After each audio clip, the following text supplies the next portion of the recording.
जय संतोषी माता की। स्वागत है आपका हमारे चैनल पर। आज के इस वीडियो में आप सुनेंगे संतोषी माता व्रत की कथा।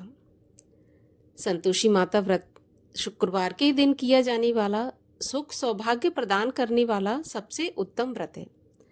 तो सभी प्रकार की व्रत कथाएं सुनने के लिए और हमसे जुड़े रहने के लिए आपको केवल हमारे चैनल को सब्सक्राइब करके बेल आइकन पर प्रेस करना है और आज की कथा अच्छी लगे तो लाइक करना है और शेयर करना है। तो चलिए अब सुनते हैं शुक्रवार व्रत की कथा। एक बुढ़िया माई थी और उसके 7 पुत्र थे। 6 पुत्र कमाने वाले थे और एक पुत्र निकम्मा था। वो बुढ़िया माँ अपने 6 पुत्रों को तो अच्छी अच्छी रसोई बनाती और भोजन कराती और पीछे से जो कुछ बचता था तो अपने 7वें पुत्र को दे देती थी। परंतु वह उसका पुत्र बहुत भोला भाला था, मन में कुछ विचार नहीं करता था। एक दिन वह अपनी बहू से बोला कि देखो मेरी माता मुझ पर कितना प्यार करती है। वह बोली हाँ क्यों नहीं, सबका जूठा बचा हुआ तुमको खिलाती है। तब वह बोला ऐसा नहीं हो सकता, जब तक मैं अपनी आंखों से नहीं देखूं तब तक नहीं मान सकता। तो बहू हंसकर बोली तुम देख लोगे तब तो मान लोगे।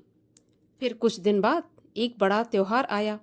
घर में 7 प्रकार के भोजन और चूरमा के लड्डू बने। वह जांचने के सिर दर्द का बहाना बनाकर पतला सा कपड़ा ओढ़कर रसोई घर में सो गया और कपड़े में से सब देखता रहा। 6 भाई भोजन करने आए। उसने देखा कि माँ ने उनके लिए सुंदर सुंदर आसन बिछाए हैं, 7 प्रकार की रसोई परोसी और उनको बड़े प्यार से आग्रह करके जिमाती रही और वह सब कुछ देखता रहा। जब 6 भाई भोजन करके उठे तो माता ने उनकी जूठी थालियों में से लड्डुओं के टुकड़ों को उठाया और एक लड्डू बनाया।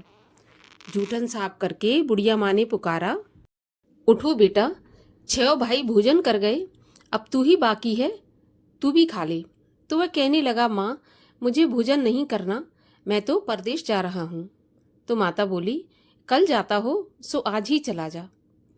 वह बोला हाँ हाँ माँ मैं आज ही जा रहा हूँ। यह कहकर वह घर से निकल गया।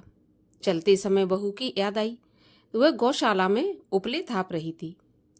वहीं पर जाकर बोला हम जावे परदेश को आवेंगे कुछ काल, तुम रहियो संतोष से धर्म आपनो पाल। तो वह बोली जाओ पिया आनंद से हमरो सोच हटाए, राम भरोसे हम रहें और ईश्वर तुम्हें सहाय। देव निशानी आपनी देख धरू में धीर, सुध हमरी न बिसारियो रखियो मन गंभीर। तब वह बोला मेरे पास तो कुछ नहीं है, ये अंगूठी है सो ले लो और अपनी कुछ निशानी मुझे दे दो। तब वह बोली मेरे पास क्या है, ये गोबर से भरा हाथ है। ये कहकर उसकी पीठ में गोबर के हाथ की थाप मार दी। अब बुढ़िया का बेटा चल दिया। चलते चलते दूर देश में पहुंचा।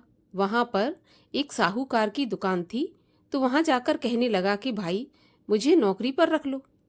साहूकार को जरूरत थी तो वह बोला ठीक है रह जा। तो लड़के ने कहा कि तनख्वाह क्या दोगे। तो साहूकार ने कहा काम देखकर दाम मिलेंगे। अब लड़के को साहूकार की नौकरी मिल गई। वह सवेरे 7 बजे से रात तक नौकरी बजाने लगा। कुछ दिनों में दुकान का सारा लेन देन, हिसाब किताब, ग्राहकों को माल बेचना, सारा काम करने लगा। साहूकार के 7-8 नौकर थे। वे सब चक्कर में पड़ गए कि यह तो बहुत होशियार बन गया है। और सेठ ने भी काम देखा और 3 महीने में ही उसे आधे मुनाफे का साझीदार बना लिया और 12 वर्ष में ही वह नामी सेठ बन गया और मालिक सारा कारोबार उस पर छोड़कर बाहर चला गया। अब बहू पर क्या बीती सो सुनो। सास ससुर उसे दुख देने लगे। सारी गृहस्थी का काम करा के उसे लकड़ी लेने जंगल में भेजते। इस बीच घर के रोटियों के आटे से जो भूसी निकलती उसकी रोटी बनाकर रख दी जाती और फूटे से नारियल के खोपरे में पानी। इस तरह दिन बीतते रहे। एक दिन वह लकड़ी लेने जा रही थी तो रास्ते में बहुत सी स्त्रियां संतोषी माता का व्रत करती दिखाई दी। वह वहां पर खड़ी होकर कथा सुनकर बोली बहनों ये तुम किस देवता का व्रत कर रही हो और इसके करने से क्या फल मिलता है, इस व्रत के करने की क्या विधि है।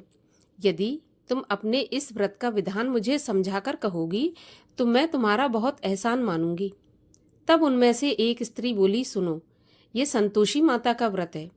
इसके करने से निर्धनता दरिद्रता का नाश होता है और लक्ष्मी आती है, मन की चिंताएं दूर होती हैं, घर में सुख होने से मन को प्रसन्नता और शांति मिलती है, निपुत्री को पुत्र मिलता है, अगर प्रियतम बाहर गया हो तो जल्दी आ जाता है, कुंवारी कन्या को मनपसंद वर मिलता है, राजद्वारे में बहुत दिनों से मुकदमा चलता हो तो खत्म हो जाता है, सब तरह सुख शांति हो, घर में धन जमा हो, पैसा जायदाद का लाभ हो, दुख दूर हो जाए तथा और भी जो मनोकामना हो सब इस संतोषी माता के व्रत से पूरी हो जाती हैं। इसमें कोई भी संदेह नहीं है।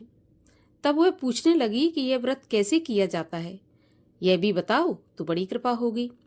स्त्री कहने लगी, 1.25 रुपये का गुड़ चना लेना, इच्छा हो तो 5.25 रुपये का ले लेना, या फिर 11.25 रुपये का, अपनी सहूलियत के अनुसार जितना भी बन सके सवाया ले लेना।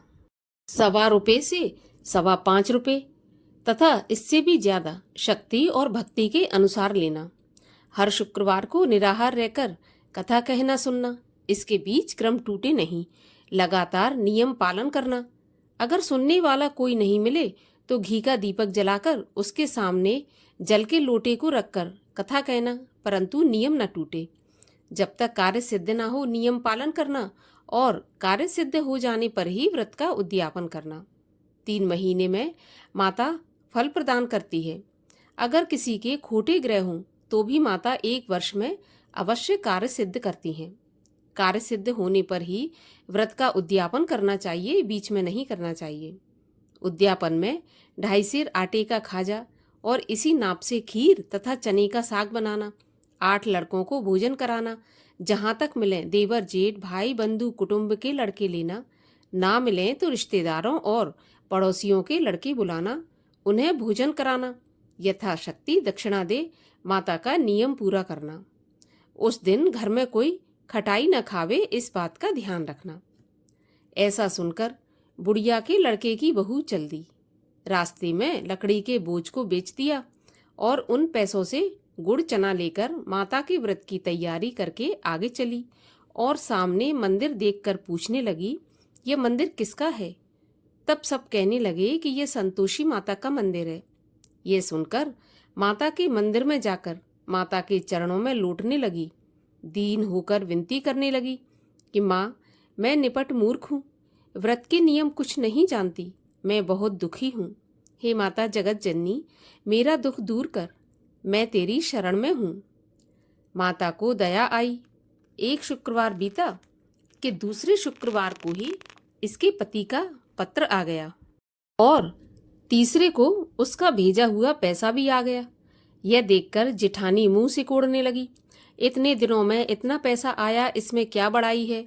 लड़के ताने देने लगे, काकी के पास अब पत्र आने लगे, रुपया आने लगा, अब तो काकी की खातिर बढ़ेगी, अब तो काकी बुलाने से भी नहीं बोलेगी। बेचारी सरलता से कहती, भैया पत्र आवे रुपया आवे तो हम सबके लिए अच्छा है। ऐसा कहकर आंखों में आंसू भरकर संतोषी माता के मंदिर में आकर मातेश्वरी के चरणों में गिरकर रोने लगी और बोली, माँ, मैंने तुमसे पैसा तो नहीं मांगा, मुझे पैसे से क्या काम है, मुझे तो अपनी सुहाग से काम है, मैं तो अपने स्वामी के दर्शन और सेवा मांगती हूँ। तब माता ने प्रसन्न होकर कहा, जा बेटी, तेरा स्वामी आएगा। यह सुनकर खुशी से बावली हो घर में जाकर काम करने लगी। अब संतोषी माता विचार करने लगी कि इस भोली पुत्री से मैंने कह तो दिया तेरा पति आएगा, पर आएगा कहाँ से, वह तो सपने में भी इसे याद नहीं करता, उसे याद दिलाने मुझे ही जाना पड़ेगा। इस तरह माता बुढ़िया के बेटे के पास जाकर सपने में प्रकट होकर कहने लगी, साहूकार के बेटे, सोता है या जागता है? तो वह बोला, माता, सोता भी नहीं हूँ जागता भी नहीं हूँ, बीच में ही हूँ, कहिए क्या आज्ञा है। माँ कहने लगी, तेरा घर बार कुछ है या नहीं? वह बोला, माता, मेरा सब कुछ है, माँ बाप भाई बहन बहू, क्या कमी है। तब माता बोली, भोले पुत्र, तेरी स्त्री घोर कष्ट उठा रही है, माँ बाप उसे दुख दे रहे हैं, वह तेरे लिए तरस रही है, तू उसकी सुध ले। वह बोला, हाँ माता, यह तो मुझे मालूम है, परंतु मैं जाऊं तो जाऊं कैसे?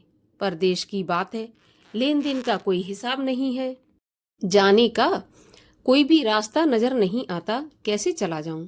माँ कहने लगी, मेरी बात मान, सवेरे नहा धोकर संतोषी माता का नाम ले, घी का दीपक जलाकर दंडवत करके दुकान पर जाकर बैठ जाना। देखते देखते तेरा सारा लेन देन चुक जाएगा, जमा माल बिक जाएगा और सांझ होते होते धन का ढेर लग जाएगा। वह सवेरे बहुत जल्दी उठकर स्नान करके संतोषी माता को दंडवत कर घी का दीपक जलाकर दुकान पर जा बैठा। थोड़ी देर में वह क्या देखता है, देने वाले रुपया लाए, लेने वाले हिसाब लेने लगे। कोठे में भरे सामानों के खरीदार नगद दाम में सौदा करने लगे। शाम तक धन का ढेर लग गया। माता का चमत्कार देखकर प्रसन्न हो मन में माता का नाम ले घर ले जाने के वास्ते गहना कपड़ा खरीदने लगा और वहां के काम से निपटकर घर को रवाना हुआ।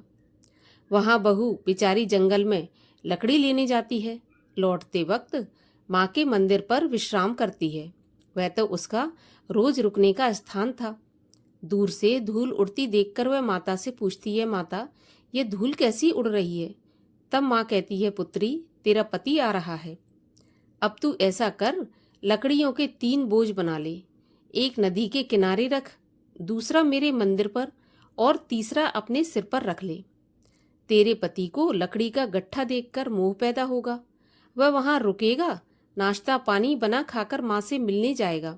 तब तू लकड़ियों का बोझ उठाकर घर जाना और बीच चौक में गट्ठा डालकर 3 आवाजें जोर से लगाना, लो सासू जी, लकड़ियों का गट्ठा लो, भूसे की रोटी दो और नारियल के खोपड़े में पानी दो, आज कौन मेहमान आया है। माँ की बात सुनकर बहू बहुत अच्छा माताजी कहकर प्रसन्न हो लकड़ियों के 3 गट्ठे ले आई। एक नदी के तट पर, एक माता के मंदिर पर रखा। इतने में ही एक मुसाफिर आ पहुंचा। सूखी लकड़ी देखकर उसकी इच्छा हुई कि अब यहीं पर विश्राम करें और भोजन बना खाकर गांव जाएं। इस प्रकार भोजन बना विश्राम कर वह गांव को गया, सबसे प्रेम से मिला। उसी समय बहू सिर पर लकड़ी का गट्ठा लिए आती है। लकड़ी का भारी बोझ आंगन में डालकर जोर से 3 आवाजें देती है, लो सासू जी, लकड़ी का गट्ठा लो, भूसे की रोटी दो, नारियल के खोपरे में पानी दो, आज कौन मेहमान आया है। यह सुनकर सास बाहर आकर अपने दिए हुए कष्टों को भुलाते हुए कहती है, बहू, ऐसा क्यों कहती हो? तेरा मालिक ही तो आया है। आ, मीठा भात खा, बैठ, भोजन कर, कपड़े गहने पहन। इतने में आवाज सुनकर उसका स्वामी बाहर आता है और अंगूठी देखकर व्याकुल होकर अपनी माँ से पूछता है, माँ, यह कौन है? तो माँ कहती है, बेटा, ये तेरी बहू है। आज 12 वर्ष हो गए, जब से तू गया है तब से सारे गांव में जानवर की तरह भटकती फिरती है, कामकाज घर का कुछ करती नहीं और 4 समय आकर खा जाती है। अब तुझे देखकर भूसे की रोटी और नारियल के खोपरे में पानी मांगती है। वह लज्जित होकर बोला, ठीक है माँ, मैंने इसे भी देखा है और तुम्हें भी देखा है। अब मुझे दूसरे घर की चाबी दो तो मैं उसमें जाकर रहूंगा। माँ बोली, ठीक है बेटा, जैसी तेरी मर्जी। यह कहकर माँ ने चाबी का गुच्छा पटक दिया। उसने चाबी लेकर दूसरे कमरे में, जो कि तीसरी मंजिल के ऊपर था, वहां खोलकर सारा सामान जमाया। एक दिन में ही वहां राजा के महल जैसा ठाट बाट बन गया। अब क्या था, वे दोनों सुखपूर्वक रहने लगे। इतने में अगला शुक्रवार आया तो बहू ने अपने पति से कहा, मुझे माता का उद्यापन करना है। तो पति बोला, बहुत अच्छा, खुशी से कर लो। वह तुरंत ही उद्यापन की तैयारी करने लगी। जेठ के लड़कों को भोजन के लिए कहने गई।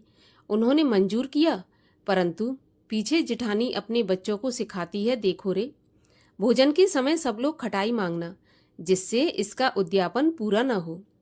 लड़के जीमने आए, खीर पेट भर कर खाई, परंतु याद आते ही कहने लगे, हमें कुछ खटाई खाने को दो, खीर खाना हमें नहीं भाता, देखकर अरुचि होती है। तब बहू कहने लगी, खटाई किसी को नहीं दी जाएगी, यह तो संतोषी माता का प्रसाद है। लड़के तुरंत उठकर खड़े हुए और बोले पैसा लाओ। तो भोली बहू कुछ जानती नहीं थी, सो उन्हें पैसे दे दिए। लड़के उसी समय इमली लेकर खाने लगे। यह देखकर बहू पर संतोषी माता ने कोप किया। राजा के दूत उसके पति को पकड़कर ले गए। जेठ जेठानी मनमाने खोटे वचन कहने लगे। लूट लूट कर धन इकट्ठा करके लाया था, सो राजा के दूत पकड़कर ले गए। अब सब मालूम पड़ जाएगा जब जेल की रोटी खाएगा। बहू से ऐसे वचन सहन नहीं हुए। रोती रोती माता के मंदिर में गई और बोली, हे माता, तुमने ये क्या किया?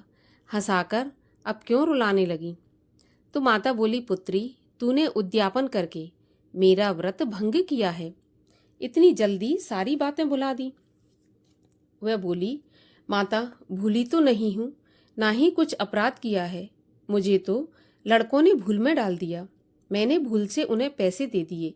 मुझे क्षमा कर दो माँ। माँ बोली, ऐसी भी कहीं भूल होती है?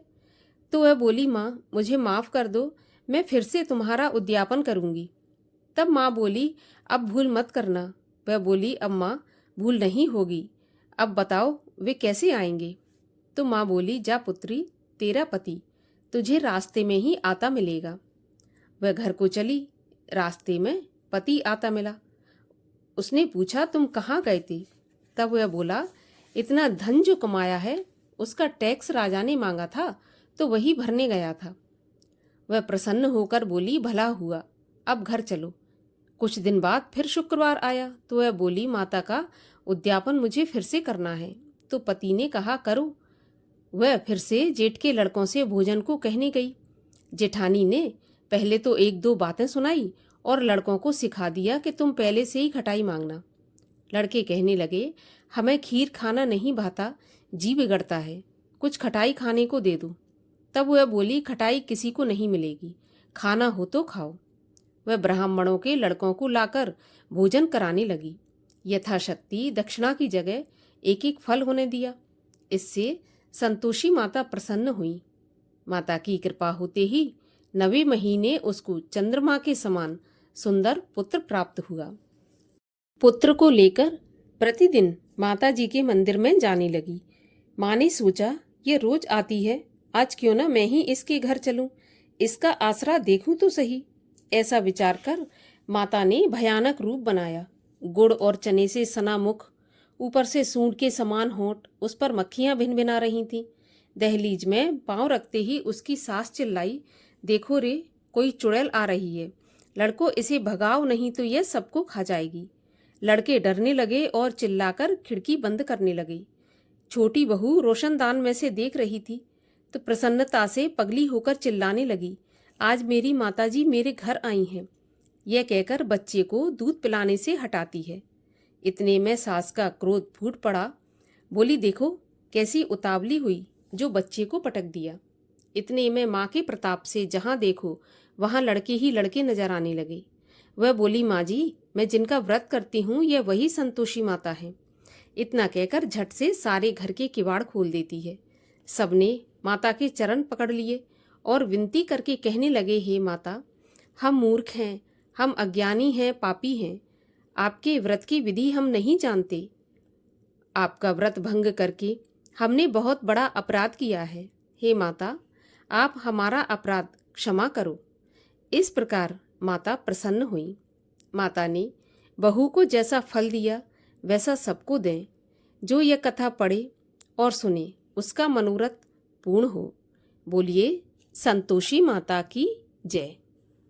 संतोषी माता की आरती। ओम जय संतोषी माता मैया, जय संतोषी माता, अपने सेवक जन की सुख संपत्ति दाता।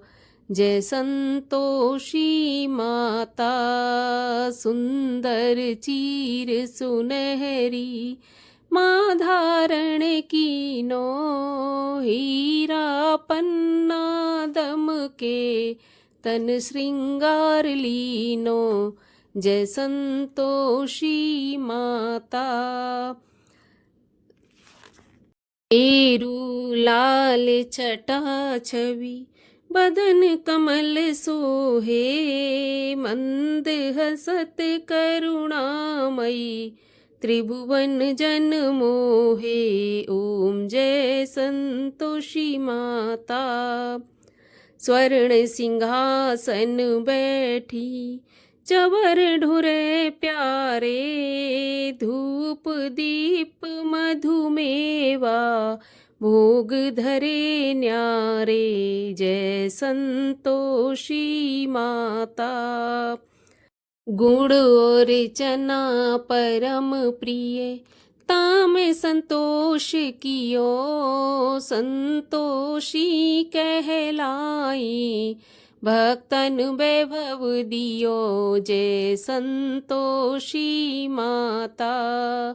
शुक्रवार प्रिय मानत, आज दिवस सोही, भक्त मंडली आई, कथा सुनत मोही। जय संतोषी माता।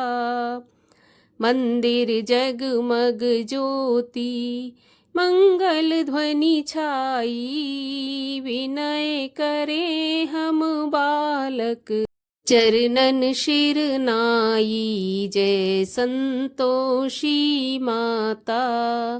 भक्ति भाव में पूजा, अंगीकृत कीजे, जो मन बसे हमारे, इच्छित फल दीजे। जय संतोषी माता। दुखी दरिद्री रोगी, संकट मुक्त किए, बहुधन धान्य भरे घर, सुख सौभाग्य दिए। जय संतोषी माता। ध्यान धरो जो नर तेरो, मन वांछित फल पायो, पूजा कथा श्रवण कर, घर आनंद आयो। जय संतोषी माता। शरण गहे की लज्जा, रखियो जगदम्बे, संकट तुम ही निवारो, दयामयी अम्बे। जय संतोषी माता। संतोषी माँ की आरती, जो कोई जन गावे, रिद्धि सिद्धि सुख संपत्ति, जी भर के पावे। जय संतोषी माता। बोलिए संतोषी माता की जय।